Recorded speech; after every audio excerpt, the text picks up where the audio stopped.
यसाया बाब 7। और शाह यहूदा आखिस बिन युताम बिन उज़्या के अयाम में यूँ हुआ कि रज़ीन शाह इराम और फ़खी बिन रमलिया शाह इसराइल ने यरूशलेम पर चढ़ाई की, लेकिन उस पर गालिब ना आ सके। उस वक्त दाऊद के घराने को ये खबर दी गई कि अराम इफ्राइम के साथ मुत्तहिद है।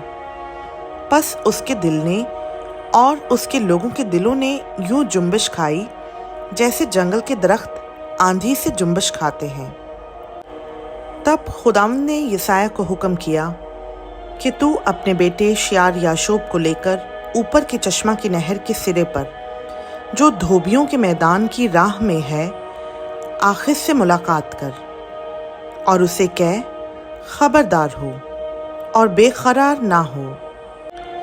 इन लुकटियों के 2 धुएं वाले टुकड़ों से, यानी अरामी रज़ीन और रमलिया के बेटे की कहर अंगेजी से ना डर और तेरा दिल ना घबराए, चूँकि अराम और इफ्राइम और रमलिया का बेटा तेरे खिलाफ मशवरत करके कहते हैं कि आओ हम यहूदा पर चढ़ाई करें और उसे तंग करें और अपने लिए उसमें रखना पैदा करें और ताबेल के बेटे को उसके दरमियान तख्त नशीन करें। इसलिए खुदा फरमाता है कि इसको पायदारी नहीं, बल्कि ऐसा हो भी नहीं सकता, क्योंकि अराम का दारुल सल्तनत दमिश्क ही होगा और दमिश्क का सरदार रज़ीन और 65 बरस के अंदर इफ्राइम ऐसा कट जाएगा कि कौम ना रहेगा।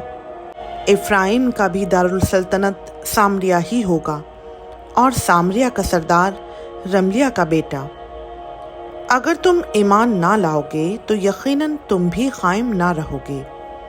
फिर खुदावंद ने आखिर से फरमाया, खुदावंद अपने खुदा से कोई निशान तलब कर, ख्वाह नीचे पाताल में, ख्वाह ऊपर बुलंदी पर।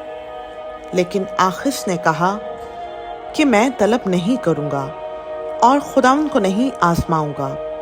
तब उसने कहा, ऐ दाऊद के ख़ानदान, अब सुनो, क्या तुम्हारा इंसान को बेजार करना कोई हल्की बात है कि मेरे खुदा को भी बेजार करोगे? लेकिन खुदावंद आप तुमको एक निशान बख्शेगा। देखो, एक कुंवारी हामला होगी और बेटा पैदा होगा और वो उसका नाम इम्मानुएल रखेगी। वो दही और शहद खाएगा जब तक कि वो नेकी और बदी के रद्दो कबूल के काबिल ना हो। पर इससे पेशतर कि ये लड़का नेकी और बदी के रद्दो कबूल के काबिल हो, ये मुल्क जिसके दोनों बादशाहों से तुझको नफरत है वीरान हो जाएगा। खुदावंद तुझ पर और तेरे लोगों और तेरे बाप के घराने पर ऐसे दिन लाएगा जैसे उस दिन से जब इफ्राइम यहूदा से जुदा हुआ आज तक कभी ना लाया, यानी शाही असूर के दिन। और उस वक्त यूं होगा कि खुदावंद मिस्र की नहरों के उस सिरे पर से मक्खियों को और असूर के मुल्क से जंबूरों को सुस्कार कर बुलाएगा। सो वो सब आएंगे और वीरान वादियों में और चट्टानों के दरारों में और सब खालिस्तानों में और सब चरागाहों में छा जाएंगे। उसी रोज़ खुदावंद उस उस्तरे से जो दरियाए फरात के पार से किराया पर लिया, यानी असूर के बादशाह से सर और पाँव के बाल मूंडेगा और इससे दाढ़ी भी खुरची जाएगी। और उस वक्त यूँ होगा कि आदमी सिर्फ एक गाय और 2 भेड़ें पालेगा और उनके दूध की फरावानी से लोग मक्खन खाएंगे, क्योंकि हर एक जो इस मुल्क में बच रहेगा मक्खन और शहद ही खाया करेगा। और उस वक्त ये हालत हो जाएगी कि हर जगह हज़ारों रुपया के ताकिस्तानों की जगह खारदार झाड़ियाँ होंगी। लोग तीर और कमाने लेकर वहाँ आएंगे, क्योंकि तमाम मुल्क कांटों और झाड़ियों से पुर होगा।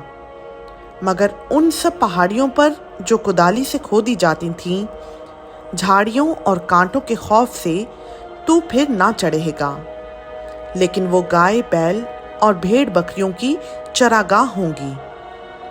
खुदावंद का पाक कलाम का पढ़ा, सुना, समझा और कबूल किया जाना ہم سبوں کے لیے باعث برکت ہو۔ آمین۔